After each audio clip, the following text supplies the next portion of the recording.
has become an important webinar from the point of view that Canadian government has introduced some new changes in the express entry and federal skilled workers program. And those changes they were announced earlier this year, but they started implementing those changes even starting from the last week.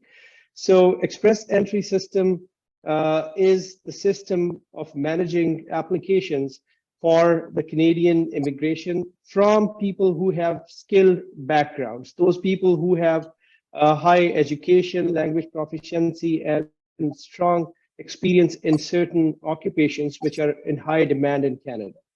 So those of you who are who are following up Canadian immigration may know about some background of skilled immigration, but we'll discuss that in detail in the coming half an hour, 40 minutes of this presentation.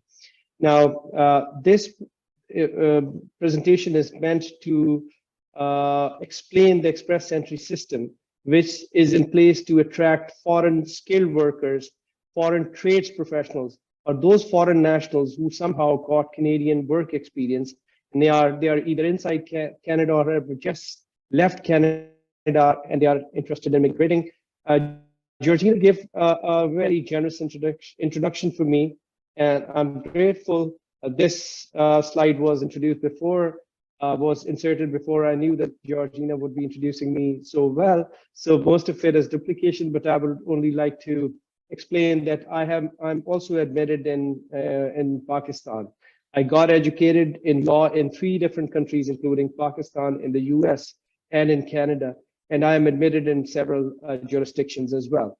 So Ontario Bar Association is one of the largest associations of lawyers in Canada. It has more than 16,000 members in Canada, Canadian lawyers, and they're all members of Ontario Bar Association, where they are interacting with the government, political, judicial stakeholders, and they are advocating on behalf of the bar lawyers as well as on behalf of the clients to educate government about certain aspects of practices of law, including immigration law, so the government could take some informed decisions. So I have been elected as the Ontario Bar Association's chair for the section 23-24, especially the citizenship and immigration bar of OBA, Ontario Bar Association. So this year we'll be again engaging ourselves with the stakeholders there to promote the interest of the lawyers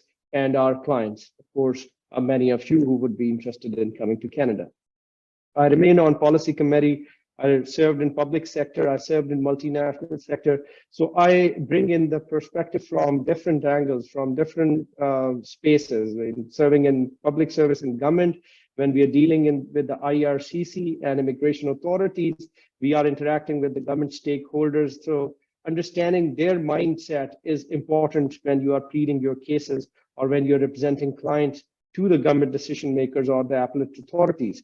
I have background in multinational sector, where you understand how the multinational companies work, how the sales departments and finance and accounting and public affairs and corporate communication work.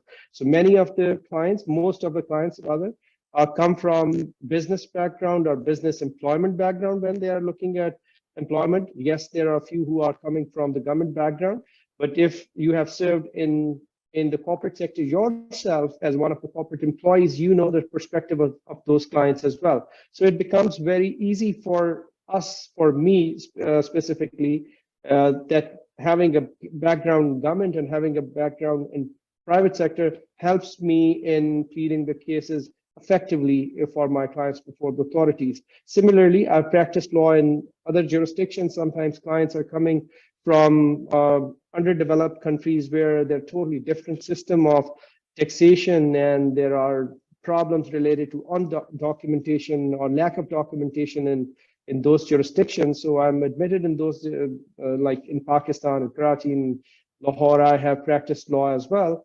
So you know that perspective as well. Then, of course, practicing as a Canadian law gives you the first-hand information of what's happening on the scene, compared to someone who is not a lawyer and someone who portrays to be an agent or a consultant, but he doesn't have that depth of understanding the legal issues, and he or she doesn't have the face to take it to the immigration authorities to plead the case effectively. All right, now, one disclaimer I wish to give, because we'll be discussing some general information during this. In the Q&A session, the floor will be open to those participants who have any general questions here. But please keep in mind that this is a general discussion.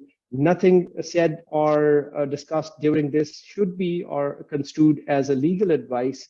Everything is general in nature. If you have some specific issues, I would not encourage you to discuss your private personal information during this session, because this is a public session and there are people who will be listening to you.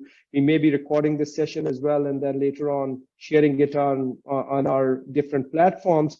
So if there's any specific issue, I would request that you schedule a formal legal consultation, which is confidential, and then you could exchange your information. Similarly, any advice or any discussion held here must not be taken as legal advice, because it's nobody will be assuming responsibility. We need far more information and a deeper questioning and in-depth analysis of someone's background in case to suggest anything which is legal, or which could be illegal in nature, or could be construed as a legal advice. Now, coming back to the express entry system, as previously in the introductory comments as I shared, that express entry is an online system to manage applications for economic immigration programs. And there are three main programs which are operated or which are managed through this system. First is Federal Skilled Workers Program. Federal skilled workers are those people, those of you who have never been to Canada, but they have been working as in public or private sector, or in multinational corporations. They have certain minimum educational background, for example, a bachelor's degree in their own country, which is equivalent to a bachelor's degree in Canada. Those people who have high language proficiency, there's a minimum score for those people, like CLB 6, which you can say it's across the board, a 6 in all English language test attributes like reading, writing, speaking, and listening. So those people who have been working abroad for a minimum of 1 year, have a minimum bachelor's level education, who have minimum language proficiency, they could, and a couple of other factors, they could qualify as Federal Skilled Workers Programs and participate in this program. The other people who could be processed through this system are Canadian experience class people. These are those people of you or otherwise who have been to Canada, who have either studied in Canada, and they have got an opportunity to work in Canada for at least a year. Those people may also apply for Canadian permanent residence or immigration under the Canadian experience class. Federal Skilled Trades Program. This is the program through which skilled trades persons like plumbers and chefs and cooks and welders, those people who possess certain skills, trades, some training in those trades, they have some language of proficiency which is lower than the Federal Skilled Workers Program language proficiency, but they may also participate in the program. The number of people taken every year may vary a little in Canadian experience and Federal Skilled Workers Program. So the Federal Skilled Trades numbers are lower compared to the other two classes, but all these three programs are operated through the Express Entry system. Now, Express Entry system, as I indicated, is a system in which you apply to the Canadian authorities for Canadian immigration. It's a two-step process. And first, you express your interest. If you meet certain minimum criteria and have evidence of, say, language proficiency and your education, you may be able to initiate the process, which is called expression of interest.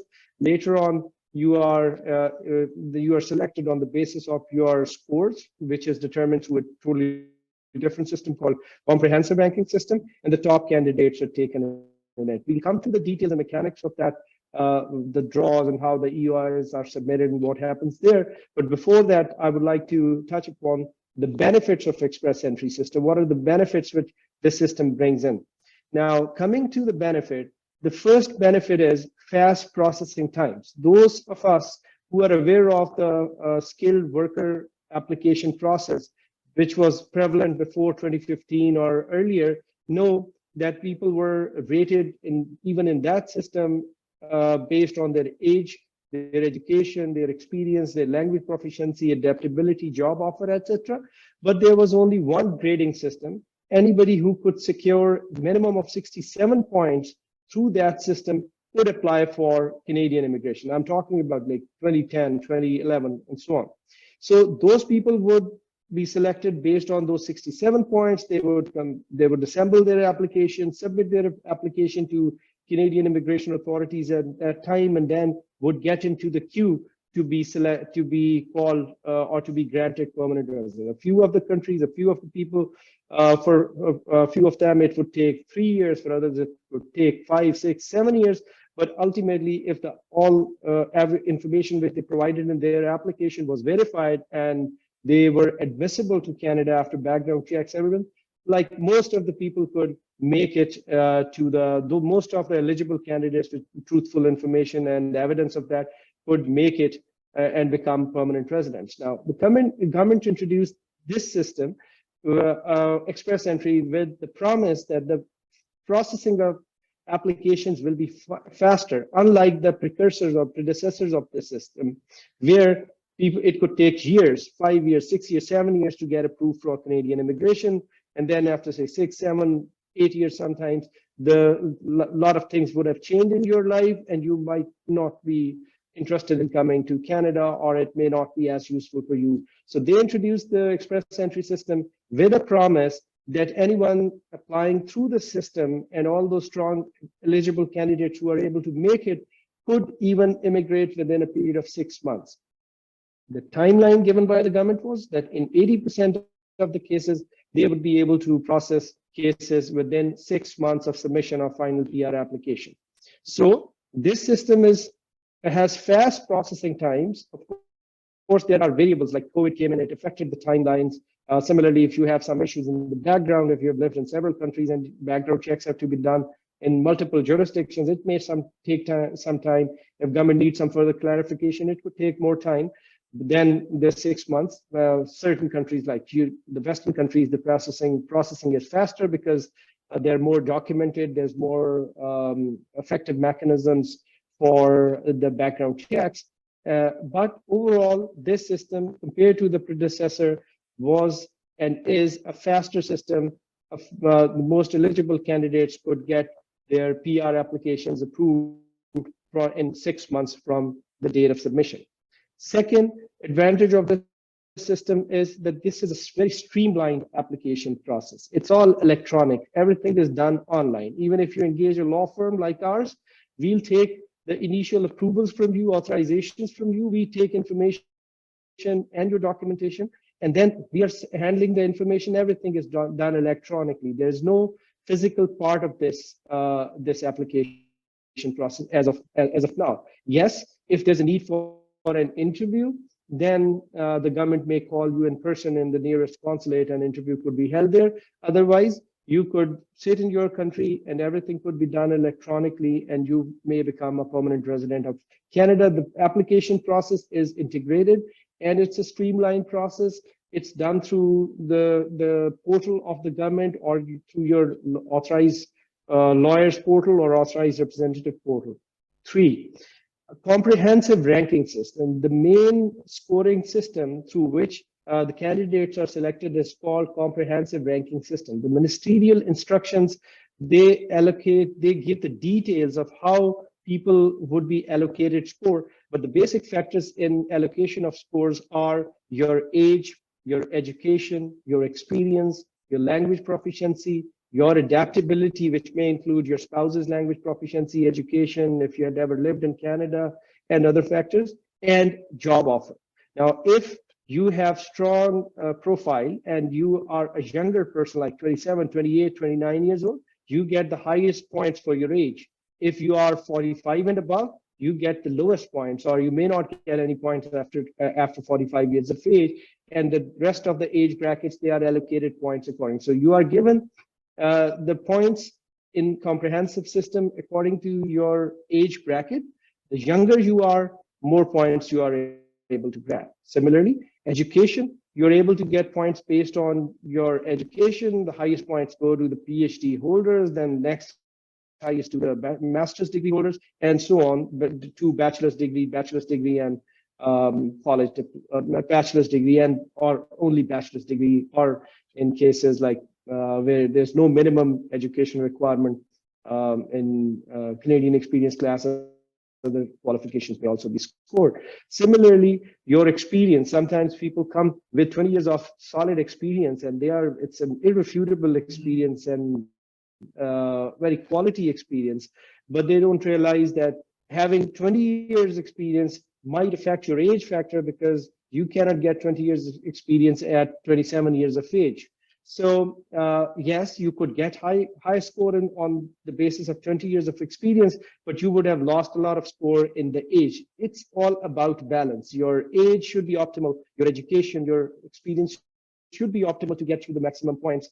And then all these factors, all these scoring factors based on age, education, experience, English language testing or French language testing, then job offer or no job offer, whether you have any family in Canada, your brothers or sisters, whether they are Canadian. So all these factors contribute towards the comprehensive system, ranking system. So it's more of a mathematical calculation. No one can allege bias at this stage. They're like, this person has been picked up because the officer knew him and he gave him more score, and I wasn't picked up because I didn't have nice terms when I last interacted with immigration authorities. So this is all done through the computer. You have to provide evidence of all these factors, and then your score is allocated. Now, once your score is allocated, you get an invitation to apply, and at that stage, you submit the evidence of everything which you claimed during your UI submission, and that's the time when the officer is applying his or her mind to determine the strength of the evidence which you provided. So comprehensive system gives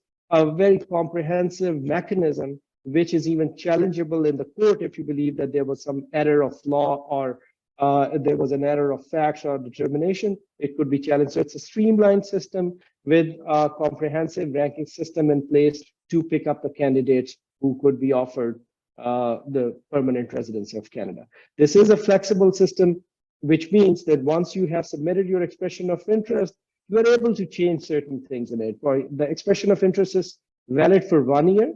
Once you have submitted, and if you have improved your language proficiency score, we can always update your language proficiency score, and your score, CRS score will be adjusted accordingly. Similarly, if you started your application when you had 2 years of experience, and then during the year you acquired your experience across 3 years, you could always update this information. And if you have further improved your education, once your expression of interest is submitted, you could always update your information in that. Similarly, it is flexible in a negative sense as well. For example, when you submitted your expression of interest and your age was say 42 years, and then in a year's time you turn 43, then your score of age will be accordingly adjusted.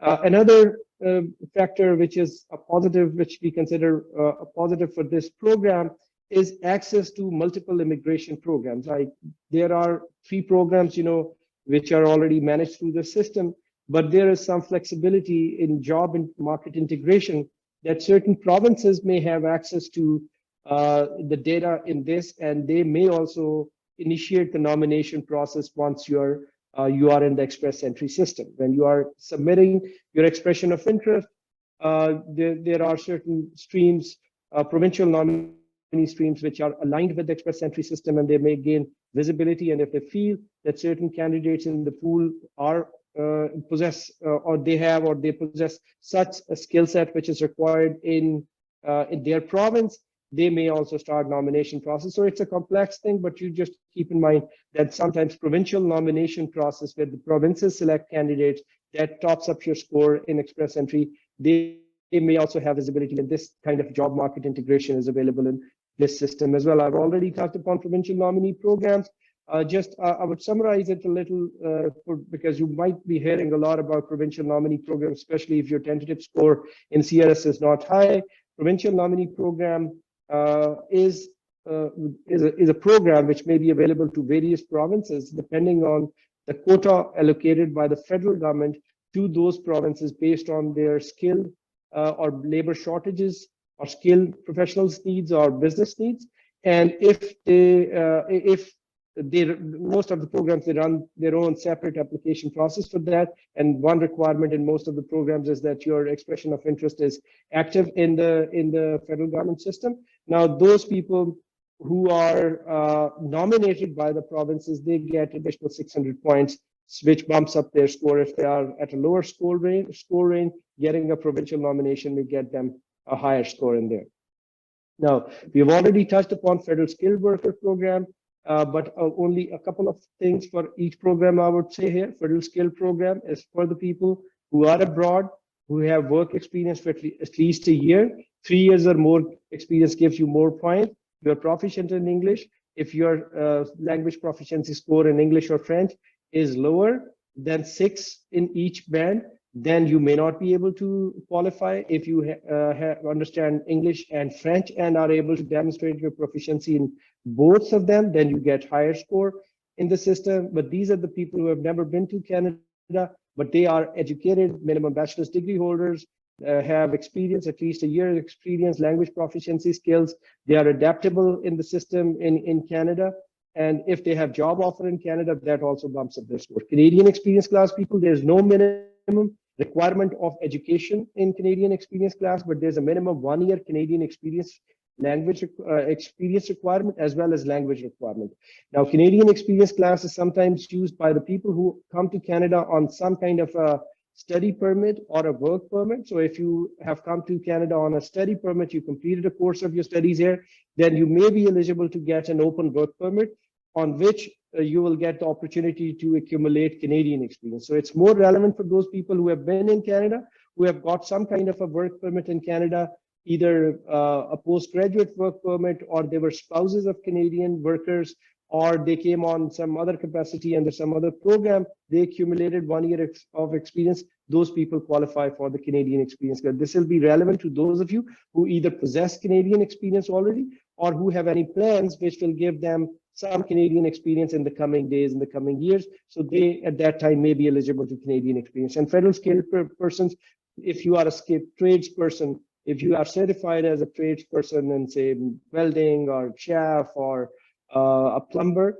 then you may be able to qualify under federal skilled worker programs. This is for the trades persons. There is some language proficiency requirement as well. How does the government determine that which are the people who are in high demand? The immigration authorities and employment and social development authorities, they have devised a system which was previously called National Occupational Classification. National Occupational Classification means that you could go to the relevant websites of government and see whether your job title was included in one of the professions which were in high demand in Canada, and through which you could qualify. If you fell in one of those professions, then you could initiate the application process. Besides being eligible for all those factors based on age, education, experience, etc., you also need to be in one of the professions which is in demand. That system has now been replaced by the tier system, which is based on your training, education, experience, and responsibilities on a job. And then your jobs are classified as per tier system. So besides possessing the minimum eligibility factors, you should also be in one of the professions which is in high demand. For example, here, tier 0, it is about management occupations, where you are managing, you're a general manager or that level of a person. Tier 1 are those occupations where you need a university degree, for example, financial advisor, software engineer, and there are several other, and similarly tier 2, 3, and so on. So once you decide to take the process forward, then that's the time when we'll determine whether your experience falls under one of the tier categories, and whichever it is, then we'll plan your strategy accordingly. Now, we have talked about expression of interest and how CRS scores are determined and everything, but how it works. This is the simplest diagrams I could figure out, I could make to explain this process to you. Now, how it works. First, you have to determine whether you are eligible for one of the programs or not, whether you are eligible to start this process as a federal skilled worker, as a Canadian experience, or a federal trades person. Let's take it from federal skills program, because most of you may not have experience in Canada. Now, if we determine that your age, your education, your experience, your language proficiency, your adaptability, and the job offer, whether yes or not, based on those factors, if we determine that you meet a minimum eligibility criteria of securing 67 points. Now, remember, there are two different eligibility criteria based on system which are blended in the express entry system. First is the minimum eligibility criteria. So you must score at least 67 points. There's a totally different scoring grid for that, for the minimum eligibility.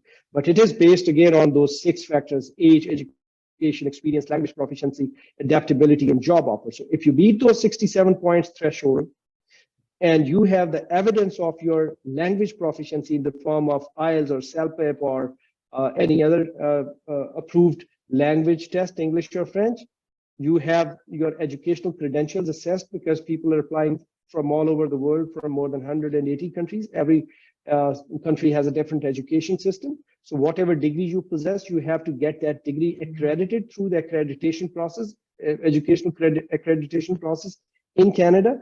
So once you have the language proficiency result, you have your educational accreditation result from one of the Canadian approved bodies, and you meet the minimum eligibility criteria, you are able to submit your expression of interest in the express entry system. So first step is, if you are eligible, you have to gather some evidence of your eligibility, and you submit your expression of interest, which we call profile, in the express entry system.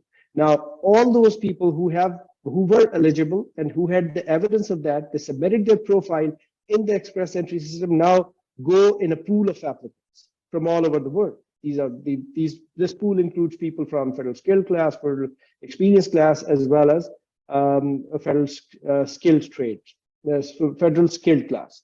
Now, once you are in the pool of applicants, then you will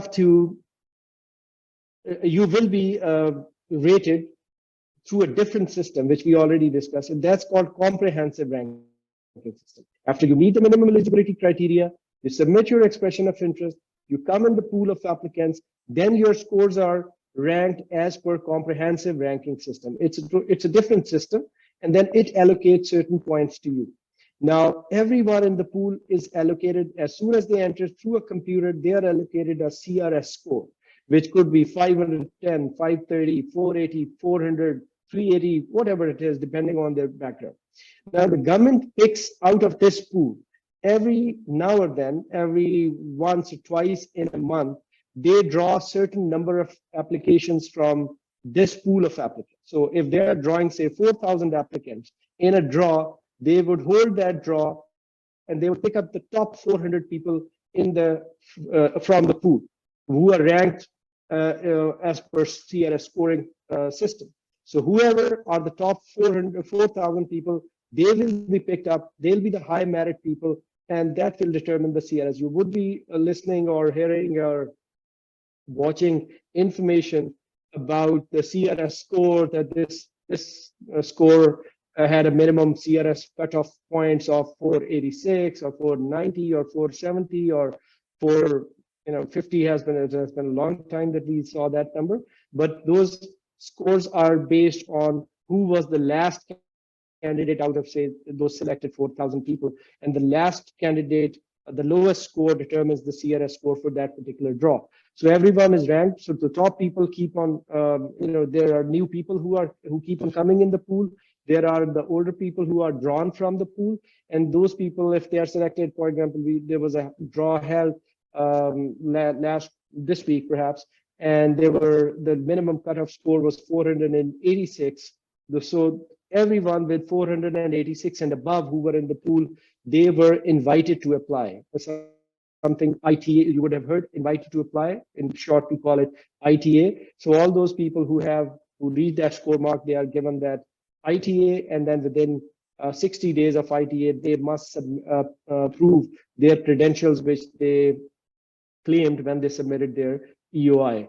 And those credentials will be proved through the documentation of the same factors: age, education, experience, language proficiency, adaptability, In addition, the government would see whether you have sufficient settlement funds to meet your needs, depending on the family size in the first year of your being in Canada as a PR, whether you have any background issues or any background check brings up anything. That will also determine whether you are admissible to Canada or not. If you have some criminal background or health background, or you were involved in human rights violations, things like that, then despite being on merit, despite being having provided all that information, you may be refused. But this is how this works. EOI, getting into the pool, ranked as per CRS points, top candidates are picked, they're issued ITAs, and then they are approved or refused. All right. Now, after that, this is a new development. This is something which I wanted to share. In fact, in the earlier part of this year, the Minister of Immigration, he introduced a new concept and a policy that instead of holding general draws, they would also be holding some specific draws in the system. Previously, everyone in the pool with acceptable professions was there, and when they would pick up candidates, if 4,000 candidates in a draw, regardless of what the profession was, those top scoring CRS people could come. So the intake was not a control. So depending on what the mix is, it was more kind of a random. The people, those 4,000 people or 2,500 people selected would come from different professions. Now government realized that there are some needs, healthcare needs or labor needs in Canada, especially after COVID. There are some professions which are facing a sheer shortage of professionals. So government decided that instead, along with the regular draws, they may also draw people in specific professions. So if they decide that now this draw, we'll be holding a draw of say 500 or 1,000 people, and we'll only draw people who have healthcare background, then they will only look at the pool of applicants and draw those people who have a primary occupation related to health. They're doctors or physicians or nurses or physiotherapists or sonographers or lab technicians, and they will issue invites to only those people who have been in the draw. Now, first such draw has been held last week, and they picked up healthcare professionals in that draw. They invited 500 healthcare professionals, those professionals who were in the pool of applicants and they had some kind of health professional background. They were offered the invitations to apply and they'll be processed. Now, government has also announced in the coming days, they will be holding another draw, probably the first week of July, when they'll be picking up again healthcare professionals, and in the coming days from STEM background professions as well, science, technology, engineering, mathematics. And the professions picked up for selected for 23-24 are healthcare, STEM professionals, French language proficient, trades occupations, transport occupations, agriculture and agri-food occupations. So if you are in a class where you have in a profession which belongs to or falls under one of these categories, then you should consider starting your process, submitting your profile, because then who knows who will be picked up in the next draw. But these specific professions, people in these specific professions, they may have a higher opportunity of being selected in the system. Now, it often happens, like especially when you're not from an English-speaking country, you're not very highly educated, you have a bachelor's degree only, you don't have a master's degree, your education is comparatively, it's not a high scoring education, though it brings you in that pool of applicants, but you're unable to secure so much of score, CRS score, that you could be picked up in the very next draw after you submitted your expression of interest. What are the options which are available for bumping up your CRS score, or if there's no CRS score,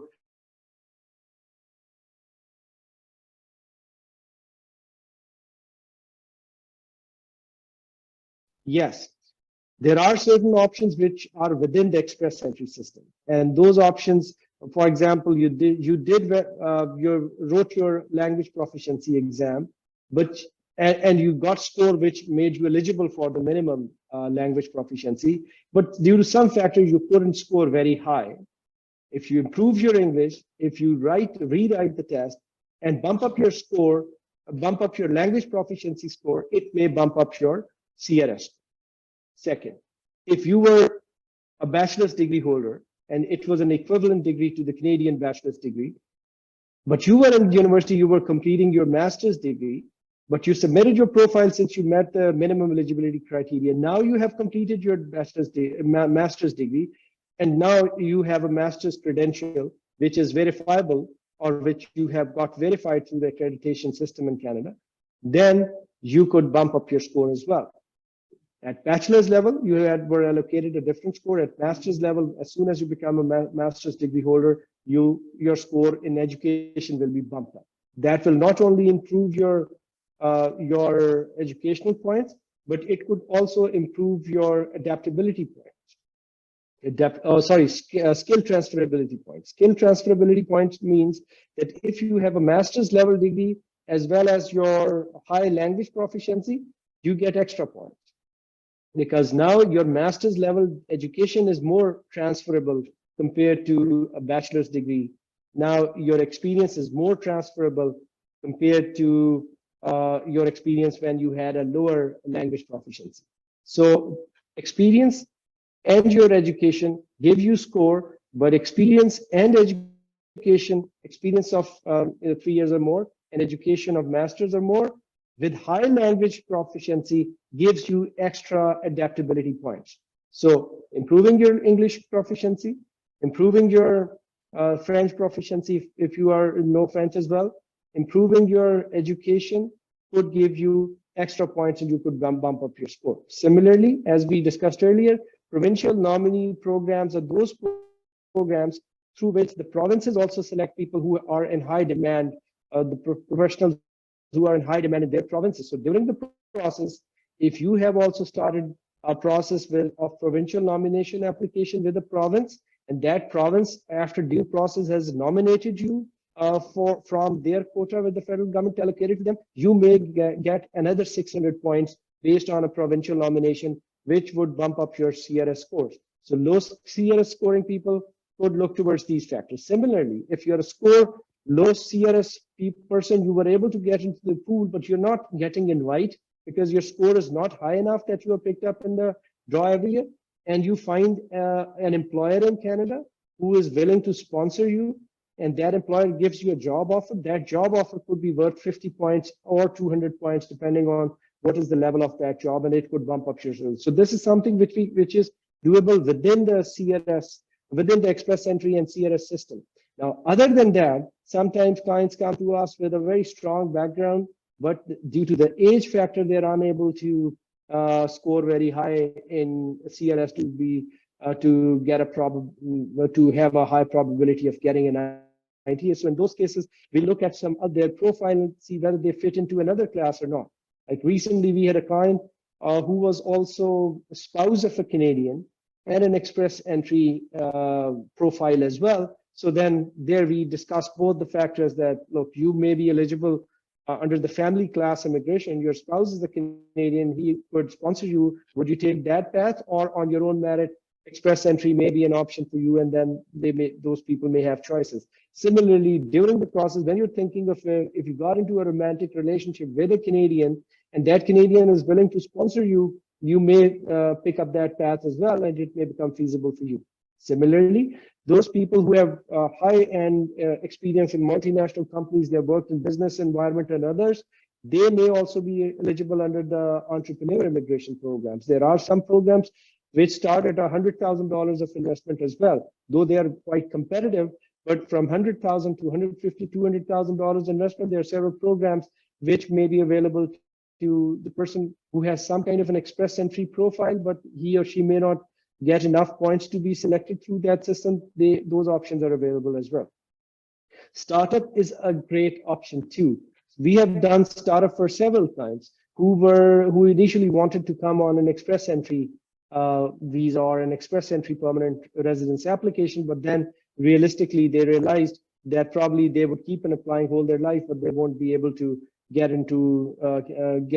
through in the express entry system. So those candidates, we together with them worked on their startups in Canada because they had innovative business ideas, and then we were able to get them nomination from a designated organization. Based on that, they could submit their PR application. One good news is, and that news came this week, the minister announced that they are bringing in some reforms in the startup visa program, which means that anyone who would be applying for a startup visa, previously only essential members of that startup had the option to apply for a work permit. They were given 1-year work permit, and then later on they could get it extended. But now the minister has announced that later this year they'll be introducing some changes in the startup visa program, where they have already announced it. They will be implementing those changes that startup visa program applicants could apply for an open work permit of up to 3 years and come to Canada during the processing of their PR applications under the startup category. You don't have to wait till you are approved as a permanent resident to come to Canada. The startup application in a few cases may be submitted within 4 to 6 months if you do everything quickly and effectively. Then as soon as you submit your application, you may be eligible to apply for an open work permit. You can come on an open work permit as a principal applicant. Your spouse can also come on an open work permit as a principal applicant. Your children could come on study permits. Your spouse is now earning in Canada. You are not only developing your startup company, but you are also earning. You can get another job during that time period, and you could work in Canada. And third, your children, who otherwise, if they are coming on a visitor visa or something, they have to pay a fee even if they're going to the public school, which is in say Ontario, it could be from $12,000 to $15,000 per year per child for a tuition in say grade 5 or 6 or 7. If you are on a startup visa and you are on an open work permit, you're not only working in Canada, you may also be, your spouse may also be working in Canada, your children could be enjoying that benefit without any cost. And similarly, a few provinces also cover the healthcare in these. So startup visa could be an option for those people who have weaker profiles in express entry, but they have high determination of coming here and they're able to commit some fund or financing in this program. I always compare it the business programs in Canada to the US programs, because in US program, the green card of permanent residence is at a very high price for the business people. For business people, it starts at 800,000 US dollars or so. In Canada, similar programs or access to permanent residence could be granted in $100,000 to $200,000 depending on which program are you picking up. So that could be one option. Similarly, there are other kinds of work permits as well, maybe significant benefit work permits, intra-company transfer work permits, and some study permits, which are open work permits, spousal work permits. If your spouse is studying, if you are a principal applicant, you are studying in Canada, your spouse may also be eligible to secure an open work permit. Now, after your studies, you get an open work permit. During your studies, your spouse gets an open work permit, which will open up the window of accumulating Canadian experience. And then that Canadian experience could make you eligible for the Canadian experience class, but everything has to be very sophisticatedly planned in depending on your preferences and situation. How can we assist in this process? In the express entry process, I'll come back to that. Now, it's very important that the first steps are taken in the right direction. If you are not eligible, then it'll be a waste of your time to keep on chasing express entry.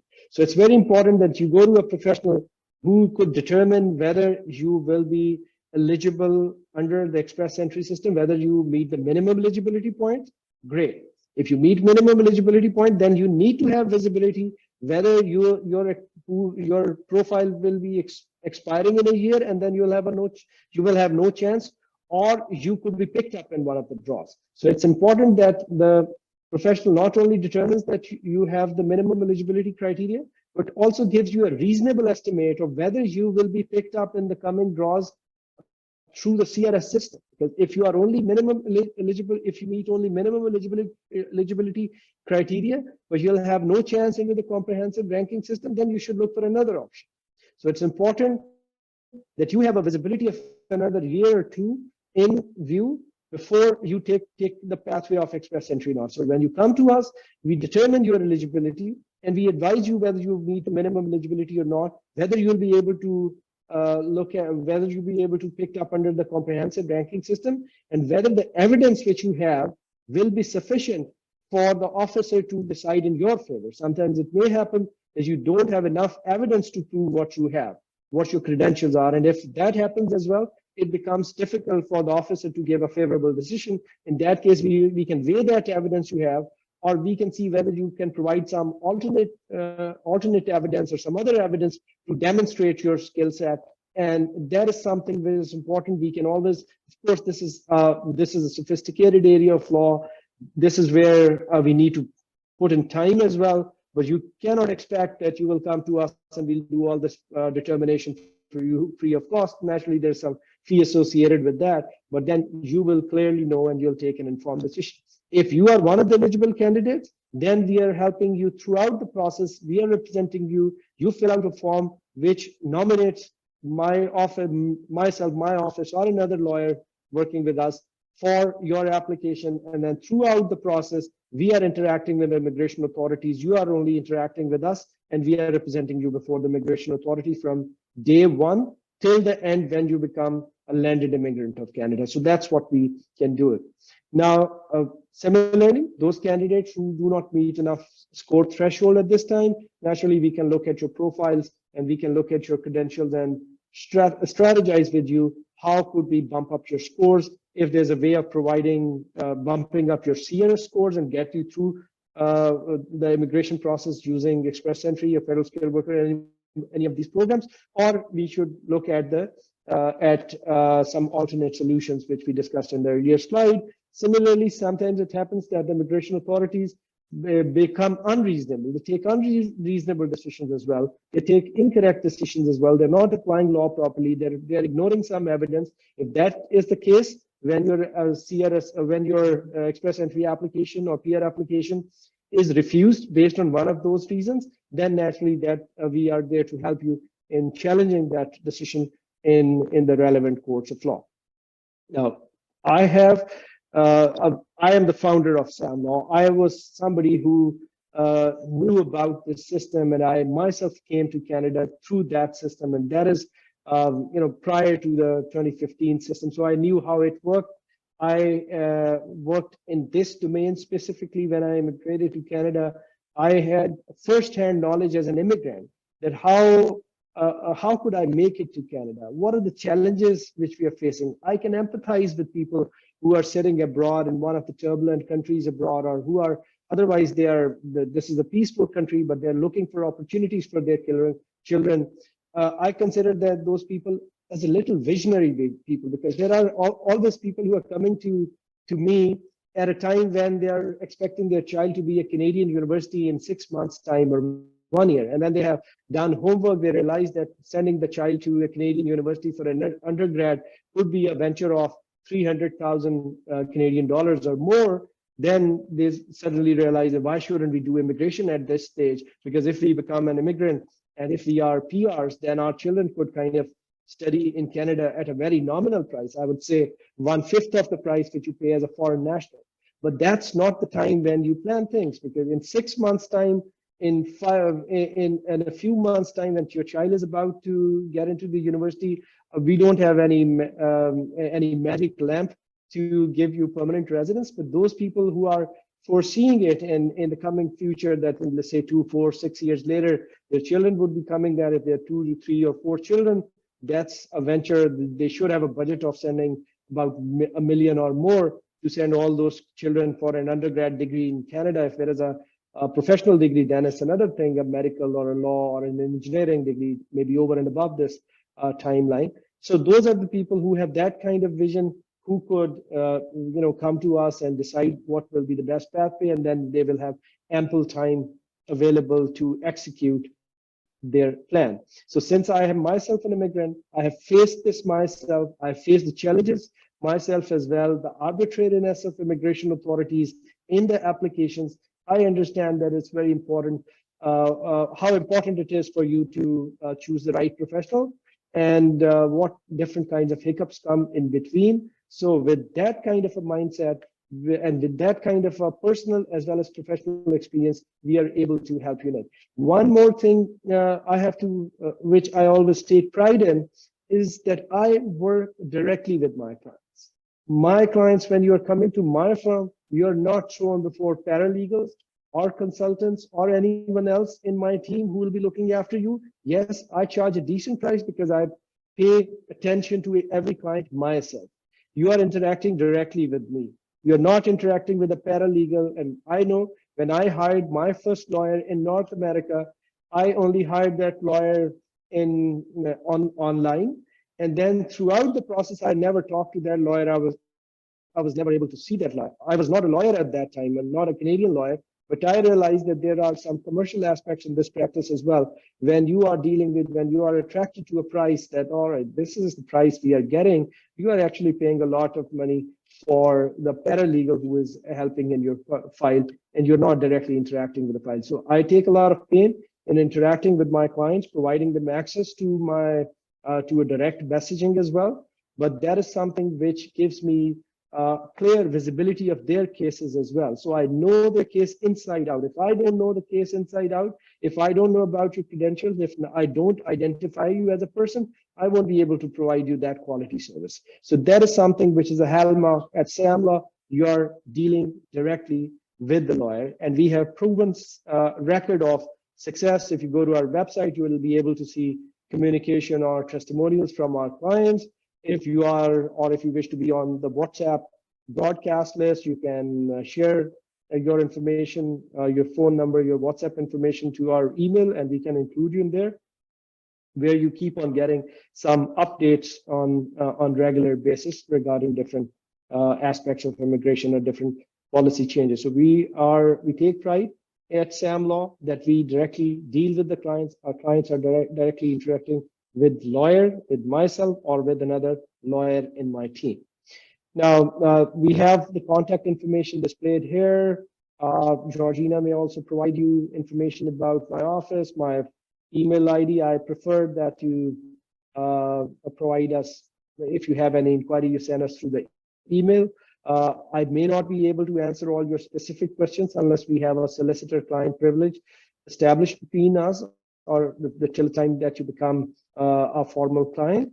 But once you decide to take us as your trusted partners, I promise that we won't let you down. And thank you very much for listening to this patiently. I apologize if there was any error or fumble in the presentation, but now over to Georgina so we could open up the Q&A session and we could discuss some questions that you may have. Thank you very much, Georgina. And thank you very much, everybody.